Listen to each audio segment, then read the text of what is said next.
My first love was a childhood friend, Lily. We always ran around the backyard together. One day, she took a spectacular fall. Witnessing such a sight, I couldn't help but gasp. "Did you see my?" she asked, her face turned bright red. "My name is Abel Barnett. I have a soft spot for the name my parents gave me. But the parents who gave me this name are no longer in this world. My mother remarried when I was a child. I don't remember anything about my real father. The only father I knew was the man my mother remarried. He was such a kind person, I always thought he was my real father. When I was in grade school, he fell ill due to a sudden cold snap and passed away unexpectedly. My mother, who loved him dearly, was so saddened by his loss that I think it took a toll on her mentally. Her health declined soon after his death, and she passed away too. I was left alone. I learned as a grade schooler that people could indeed die from sorrow. The person who took me in after I was left alone was my paternal grandmother, Bella Barnett. I was told that she was the one who had opposed my parents' marriage till the very end. My grandfather had already passed away, leaving only me and my grandmother as the remaining relatives. But I'm not related to my grandmother by blood. We may not be blood relatives, but the fact remains that we are the only remaining members of the Barnett family. My grandmother took over my grandfather's business and is still actively working. She embodies the word matriarch. She looks frail and might even seem weak. But once she gets going, her intensity is so great that even full-grown men bow down in front of her at the doorway, which I thought was quite terrifying as a child. When I found out I was going to be taken in by such a grandmother, I felt nothing but fear. I remember crying every day until the day I had to move in with such a scary person. I am now 25 years old. My grandmother, who I had always been fearful of, ended up raising me admirably. When we first started living together, neither of us knew how to interact with each other, creating an odd atmosphere, I suppose. The one who acted as a go-between for us was the daughter of the gardener who worked at my grandmother's house, called Lily. When I was first taken in by my grandmother, Lily was just an infant and was left on our porch while her father worked in the garden. Apparently, her father was in the midst of single parenting after his wife had run out on him, and my grandmother had given him permission to bring Lily to work. For 3 years, my relationship with my grandmother remained at a stalemate, and I never felt at ease when I came home. One day, when I came home from school, there was a mattress laid out on the porch, and the little baby was laying on top of it. When I peeked over, she gave me a big smile. Her face was so adorable that I poked her cheek lightly. Suddenly she started crying loudly, and I was taken aback. That's when my grandmother showed up. "Welcome home, Abel. Oh dear, it seems she's in a bit of a mood." Picking up the crying infant, my grandmother began to gently soothe her. Seeing this side of my grandmother was something new for me, and I'm pretty sure my face showed my surprise. Swinging gently in my grandmother's arms, the baby seemed to be enjoying herself. She began to laugh gleefully. "Grandma, can you do magic?" When I asked that, my grandmother gave a slightly surprised look. Then, with a grin, she said, "Yes, I can." "Can Grandma's magic make my chest feel better too?"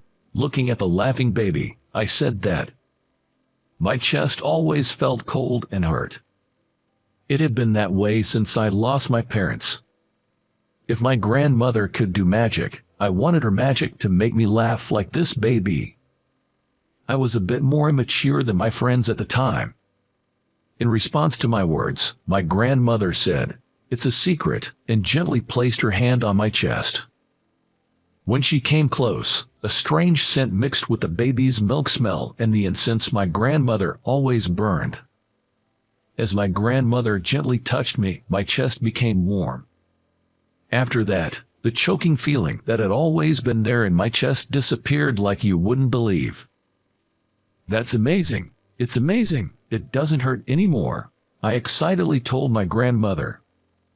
I still remember how my grandmother laughed with a somewhat troubled look on her face. From that day on, the strange distance that had been between me and my grandmother vanished. Lily and I are 5 years apart. When I started middle school, Lily was in elementary school. Lily, who was free to come and go in my grandmother's garden, and I quickly became close friends. Our circumstances were similar, both missing our mothers, and we were closer than my friends at school. Having known Lily since she was a baby, I had always watched her grow up. As she entered the upper grades of elementary school, the attitudes of the boys around her began to change. Lily had grown into a girl who was somehow mature and glamorous. Her father, a head gardener, used to worry about her so much. There was even a time when she was approached by a suspicious person on her way home from school and rushed into our garden with a terrified expression on her face. Lily couldn't stand herself for being that way. I remember that was around the time she cut her hair short and stopped wearing skirts. After graduating from college, I spent a year unemployed, staying with my grandmother. She was getting old and her health was beginning to fail. Her health had started to decline when I was in my sophomore year of high school.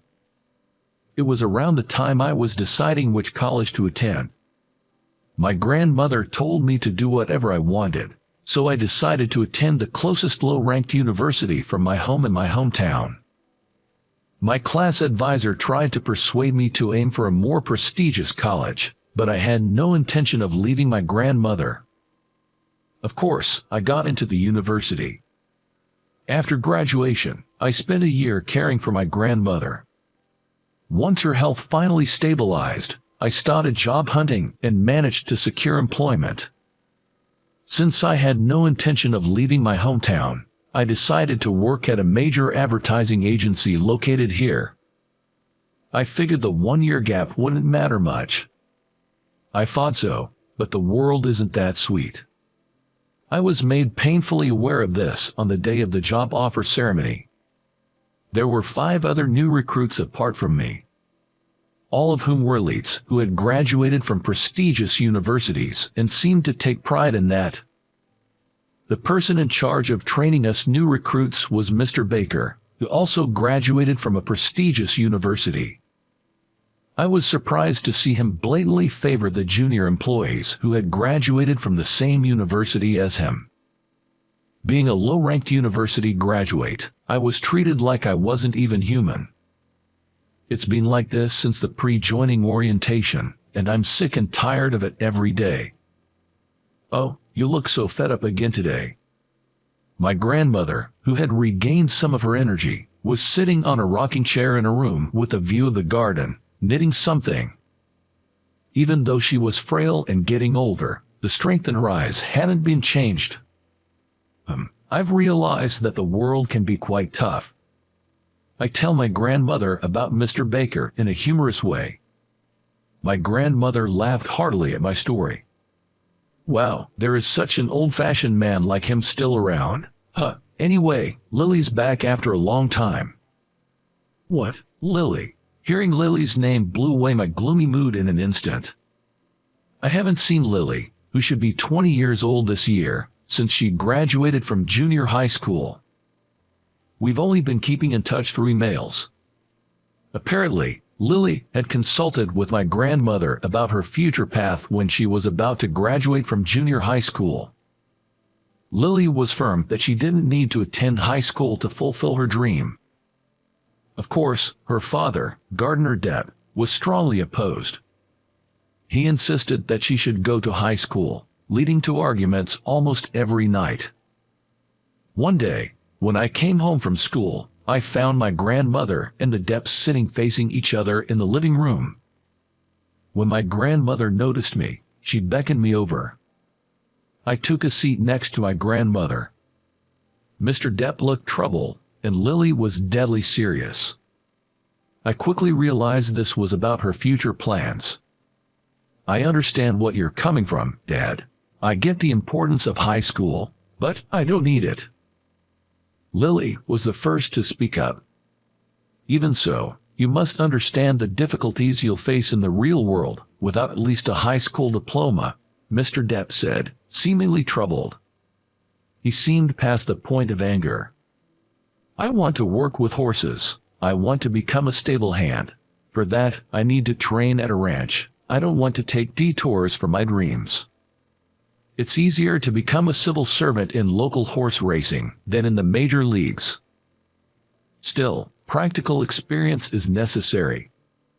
Starting earlier than others might give her an edge. Lily was earnestly trying to convince her father that it's a waste to enjoy high school life while setting aside what she really wants to do. I've always admired this side of Lily. She's so straightforward, without a shred of hesitation. She has helped me many times when I've felt troubled. Mr. Depp, Lily has a point. There's a lot to gain from high school life, but what if what she gains is not what she needs? Isn't it up to Lily to decide that? Mr. Depp seemed to choke on his words at my comment. I think he was lost for words. I agree with you.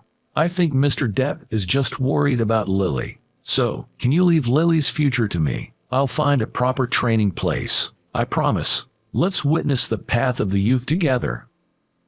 My grandmother gently spoke to Mr. Depp. I've always thought there's a persuasive power in my grandmother's voice. It's hard to argue against it. In the end, Mr. Depp gave in, and Lily left for a ranch in Alaska right after graduating middle school.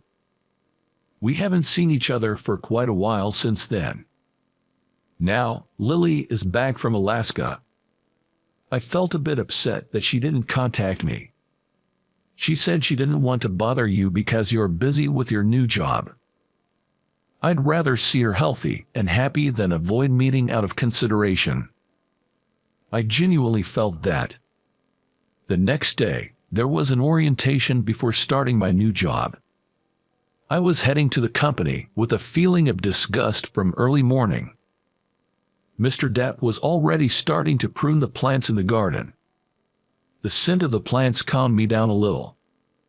The snipping sounds echoed pleasantly in the still, cool air. I had some time left, so I quietly watched Mr. Depp working for a while.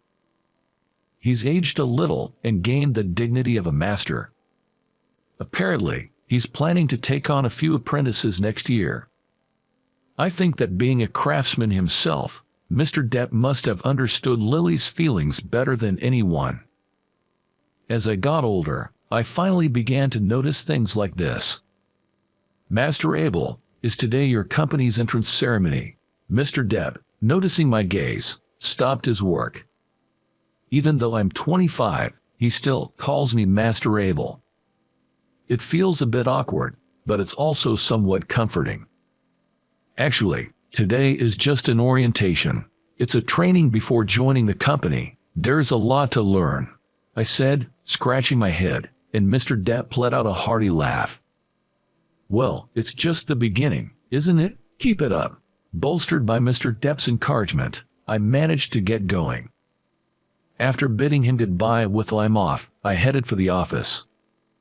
Once I arrived at work, it was clear I was the outsider. The fact that a guy like me, who graduated from a low-ranked college and had spent time unemployed, was hired became a hot topic. Mr. Baker was loudly discussing my background with the other newcomers. It's like he doesn't know the concept of personal privacy. And even though he knew I had walked into the room, he didn't stop the conversation. He ended it by saying, he must have some big connections, looking at me right in the eyes. I try not to let it get to me, but it's irritating to be called Mr. Bottom T University all day.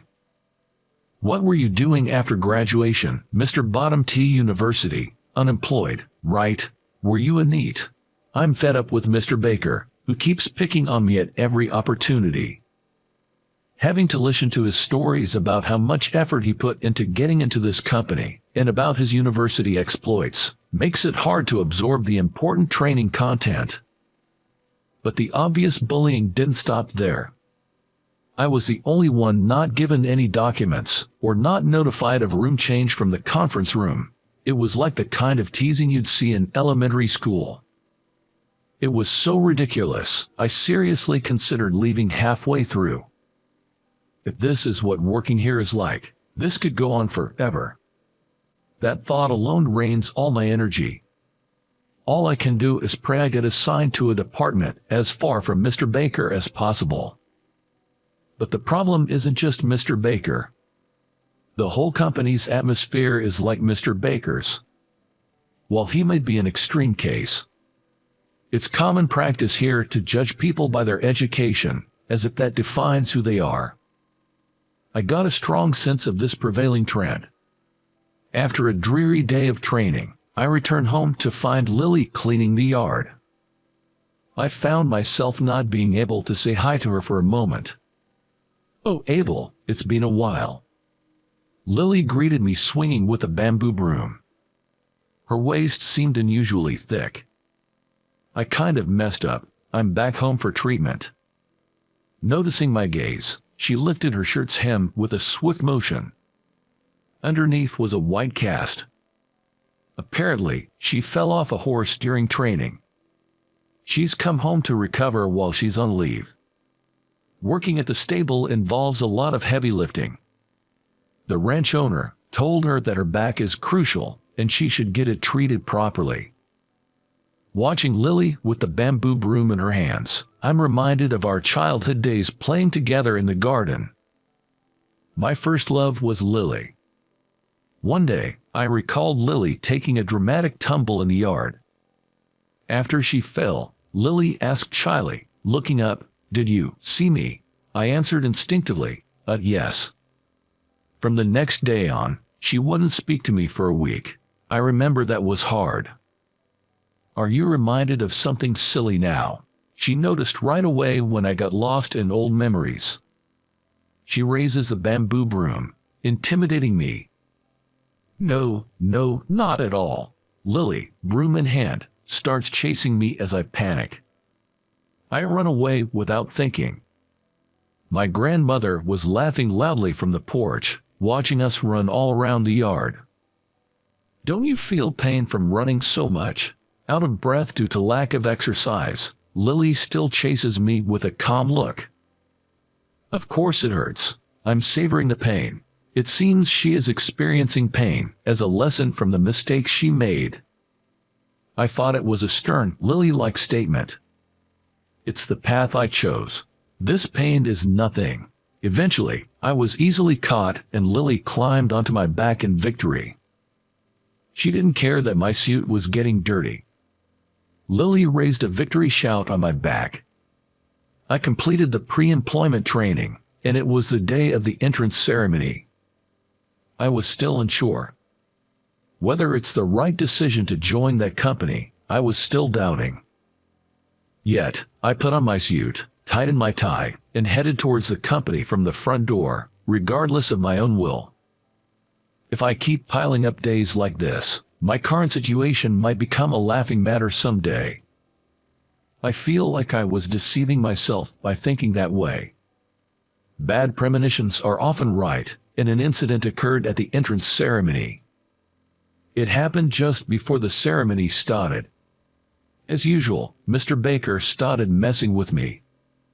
In front of the guests from outside the company, he loudly called me Bottom T University guy. It's surprising you made it to the entrance ceremony. People from F-ranked universities really have thick skins. Mr. Baker intentionally speaks so loudly that the guests can hear that I'm from a bottom tier university. I tried to brush him off with a forced smile. How did you manage to get employed? Wouldn't it be better to say it openly in front of everyone? Mr. Baker seemed to enjoy ridiculing me. It's honestly annoying how persistent he is in picking on me. The guests started to stir a bit. Probably a reaction to the word nepotism. I'd really like to see the face of your parents who got you in here using connections, sneered Mr. Baker. Mr. Baker said it triumphantly to me, who said nothing in return. You want to see his parent? I raised him. A stern voice echoed throughout the hall. I quickly turned towards the voice and saw my grandmother sitting in a wheelchair, dressed in a suit, with a guest ribbon pinned to her chest.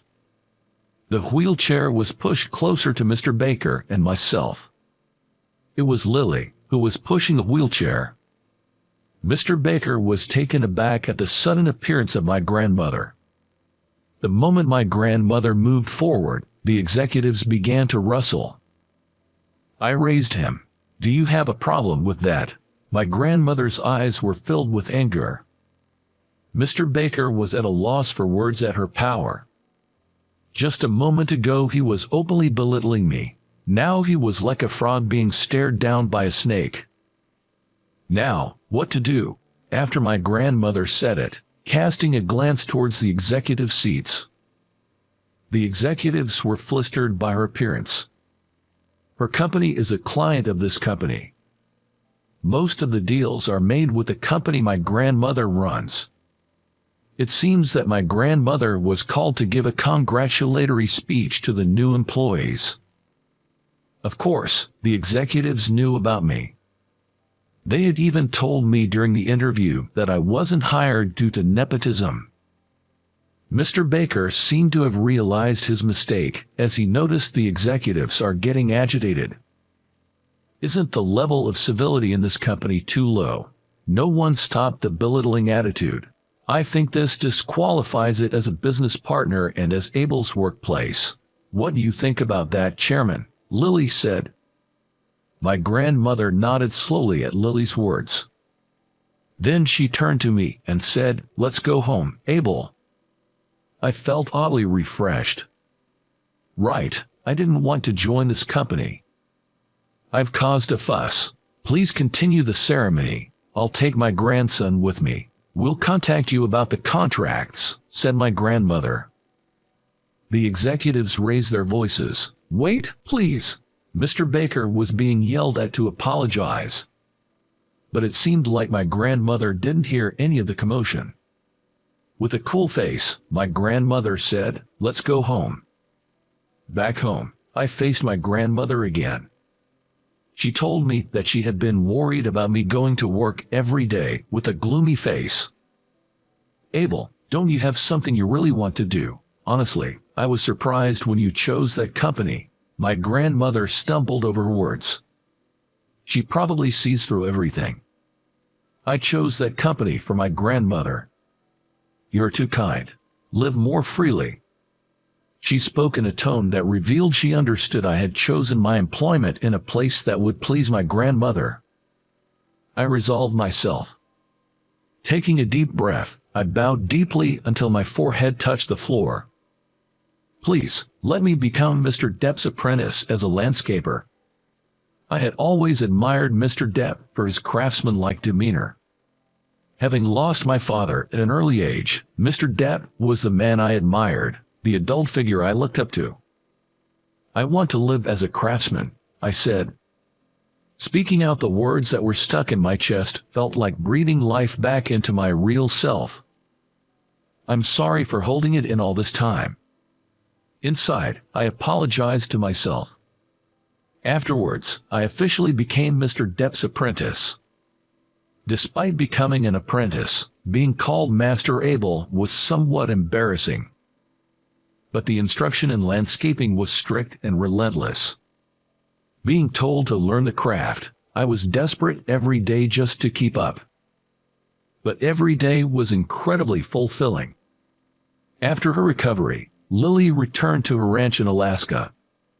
She told me that starting next year, she would be working as a stable hand at a local racetrack.